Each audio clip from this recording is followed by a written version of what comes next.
A new pack, the calling. 2 weeks after the bus stop attack, Darian traced the fresh paw prints in the snow circling his house. The largest track, he knew without measuring, belonged to the Alpha, the same wolf that had tasted his blood, tested his strength, and spared his life that dawn. His fingers brushed the healing scar on his arm, and it tingled in recognition. The changes had started subtly. At first, he'd attributed his heightened awareness to post-traumatic anxiety, but anxiety didn't explain how he could hear conversations from across the school cafeteria, or why raw hamburger suddenly smelled appetizing, or why he'd caught himself unconsciously responding to distant howls in the night.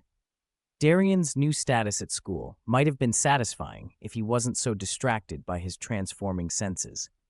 Blake Matthews and his crew now gave him a wide berth, throwing uncertain glances his way when they thought he wasn't looking.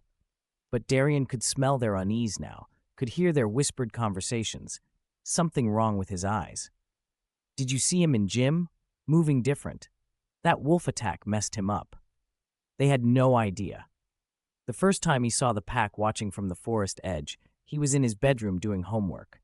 Moonlight silvered their fur as they stood sentinel at the tree line, the Alpha sitting upright like a guardian. Darian found himself moving to the window without conscious thought, drawn by an unspoken summons. His mother was working late again at the hospital, picking up extra shifts to cover the mortgage. The wolves knew her schedule now. They knew when he was alone. "You shouldn't be here," he whispered through the glass. The Alpha's ears twitched at words that should have been too quiet to hear.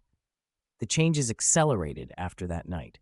Mrs. Peterson's classroom hamster thrashed frantically in its cage whenever Darian walked past. Dogs crossed the street to avoid him, their owners oblivious to their pet's distress. Birds went silent when he walked beneath them, their small hearts racing in fear or recognition. He couldn't tell which anymore. His mother noticed too, in her own way. She worked so hard to maintain normalcy, to pretend everything was fine. "You're getting taller," she'd say, or "your appetite's certainly improved." She didn't mention how he'd started eating his steaks bloody rare, or how his eyes caught the light like mirrors in dark rooms. The pack grew bolder as winter deepened. They'd flank him on his walks home, just visible through the trees, an honor guard of shadows. The Alpha left offerings, fresh kills, carefully placed where Darian would find them. A rabbit on the back porch, a deer at the forest edge. Gifts or tests, each one a question he wasn't ready to answer. His father's call came on a snowy Tuesday. "Looking forward to having you in Chicago for winter break, champ.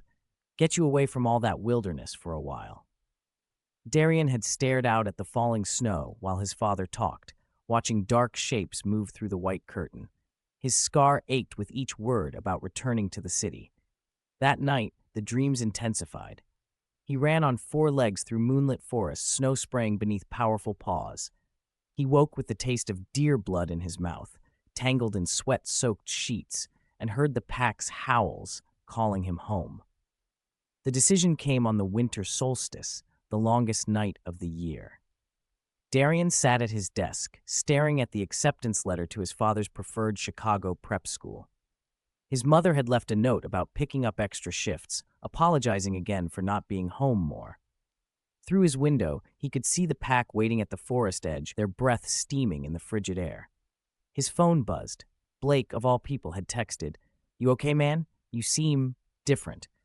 Darian smiled, showing teeth that felt sharper than they used to be. Different didn't begin to cover it. The Alpha's howls split the night, not a hunting cry or a warning, but an invitation, a welcome, a promise. Darian stood, leaving his phone on the desk. He walked downstairs, past the kitchen, where bills and late notices were scattered across the table, past the living room, with its photos of a happier, whole family. He didn't bother with the coat. The cold didn't bother him anymore. Snow crunched beneath his feet as he walked toward the tree line. The pack parted to let him approach their Alpha. In the beast's golden eyes, Darian saw understanding, acceptance, belonging, everything the human world had failed to provide. The choice had never really been a choice at all. As the pack melted into the forest, a mother working late at the hospital would have sworn she heard her son's laughter carried on the winter wind, joyful and wild and free at last. But when she mentioned it later, everyone agreed. There were no wolves in Minnesota anymore. Hadn't been for decades. They were wrong about that, too.